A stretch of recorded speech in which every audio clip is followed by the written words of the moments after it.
Hey everyone, Matt Rooney coming at you here with a post-trade deadline NHL futures update. We are now officially past the trade deadline. All the teams have made their moves. They're ready for the last month here, the home stretch of the season. So we're going to take a look at some futures that we like now that the trade deadline has passed and these teams are finalized. Let's start out east. I'm going back to, I don't know if I can necessarily call them a value play or a reach or an underdog here, but the two-time defending Stanley Cup champion Tampa Bay Lightning. They are second favorites in the East to the Florida Panthers. I love the Florida Panthers. They should be the favorites to win the East. I think they should be the favorites to win the Stanley Cup. That said, the Lightning right now are at plus 460 to win the East. They're plus 900 to win the Stanley Cup, so it's the fourth shortest odds to win the Cup. And they say it's hard to repeat, but the Lightning have already done it. It's hard to three-peat, but again, the Lightning have experience running through the playoffs after going through a long cup run. So if there's a team that can do it, it's the Tampa Bay Lightning. And for me, plus 460 to win the conference, plus 900, there's some value there. Let's stay out east with a younger team that hasn't done it necessarily before.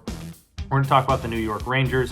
They have a goaltender in Igor Shesterkin who is going to win the Vezina Trophy unless something goes seriously wrong. He's going to get Hart Trophy consideration. He has really no playoff experience, but he's been pretty borderline dominant this regular season, as good of a goalie as we've seen since Carey Price. He's got all the potential in the world to go on one of those insane playoff runs that carries a team. The Rangers also went out and made some really nice, more under-the-radar trade deadline acquisitions in Andrew Kopp, a forward who can play up and down the lineup for Winnipeg. He can play in a scoring role. He can play in a defensive role, penalty-killing type role. He can do it all for him. And Justin Braun, a veteran defenseman who's been in the playoffs. He's been around. He adds a little bit of redundancy to their blue line, but he's a guy that gives them playoff experience to play either side. I really like them to win the East at plus 1,200 odds. I think that's a very good value bet. If you have a goalie, like I said, that can carry you, have a roster that's really good up and down the lineup. You have an elite goal scorer in Chris Kreider. You have a Hart Trophy caliber player in Artemi Panarin. I really like that value, and that's maybe one that you can get now. Once those odds shorten, if they win a series or two, you can either look to buy out of, sell, do whatever you want with it, but I think right now that's some really good value. Next up, let's go out west.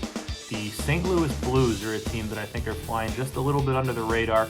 They didn't make any massive moves at the deadline, but they did go out and add Nick Leddy from Detroit. He's a guy that's really going to bolster their power play, which is an area that I think they can use a little bit of assistance.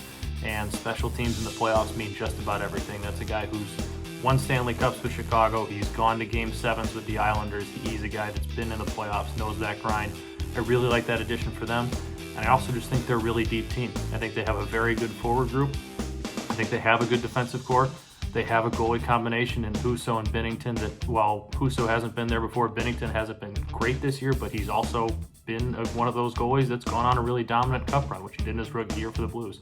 So I really like that goalie tandem. They're plus 1,200. I think those are the fourth longest or shortest odds to win the West. So really like taking a flyer there.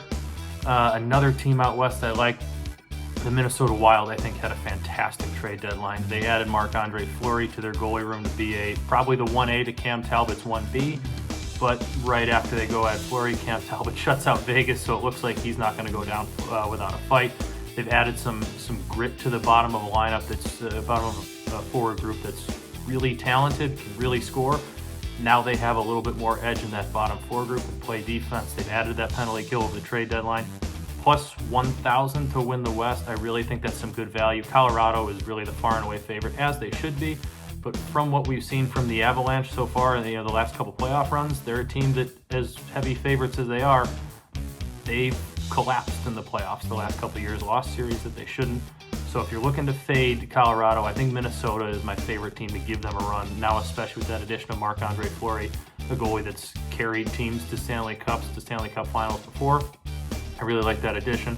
And lastly, we're going to take a look at the awards market. The Hart Trophy, Vezina, Norris are all, for the most part, kind of nearing the end of their runs, except there's some little wiggle room there in the Hart. Austin Matthews is a plus 150 favorite right now.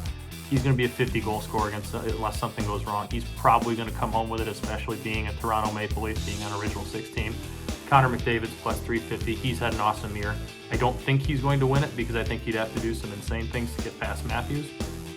But if you're sitting on a couple Matthews, McDavid futures, want to hedge those a little bit, I do think that Jonathan Huberdeau of the Florida Panthers is a guy that has a chance where if he has a really big last month of the year, he's got a chance to be the best player on the best team, and sometimes those guys do end up winning the MVP.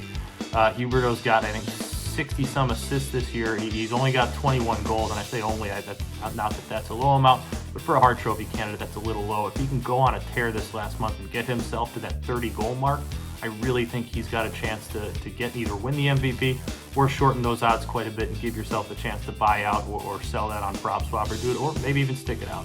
But that's my futures update. That's my conference championship Stanley Cup awards updates. Follow me on BetSperts. Check out the blogs. I'm going to have this be in the blog form. I'm going to keep up going with those daily picks. And we'll see you guys next time.